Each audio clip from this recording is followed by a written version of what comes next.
এয়া পোলাওখিনি এতিয়া সিজাব লাগিব আৰু ইফালে এয়া মটনটো হৈছে ৰেডি আৰু অলপ সময় হ'বলৈ আছে আৰু এয়া আলু ফ্ৰাই হৈ আছে আৰু এয়া মাছ আৰু এয়া হ'ব চয়াবিনৰ কোফ্তা কাৰী এতিয়া আমাৰ প্ৰস্তুতি চলি আছে কিহৰ প্ৰস্তুতি চলি আছে পিছত জনাই আছোঁ মানে আঠমঙলা প্ৰস্তুতি মঙলা খানা এয়া পোলাও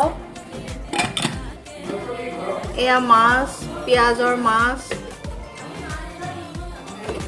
আৰু এয়া মিক্স ভেজ পকৰি এয়া বুটৰ গুড়ি মানে লাডু বনাইছোঁ বুটৰ গুড়ি তাৰপিছতে এয়া মটন দিনা চুকা আৰু ধনিয়াৰ এয়া চাটনি এয়া অমিতা আৰু মাছৰ মুৰ্গী আৰু এয়া হৈছে ৰংপুৰীয়া আলু ভাজি পিঁয়াজৰ নলা দি ফ্ৰাই তাৰপাছতে এয়া মানে একদম দালিটো পাতলকৈ বনাইছোঁ নেমু টেঙা দি আৰু ধনিয়া দি পেলাই আৰু এয়া হৈছে বেঙেনা আৰু পেটু কোফ্তা কাৰী এইটো চয়াবিনৰ কোফ্তা কাৰী ইয়াতে সেউজীয়া মটৰ দি পেলাই গ্ৰেভিটো ৰেডি কৰিছোঁ এয়া হ'ল ফ্ৰুট চালাড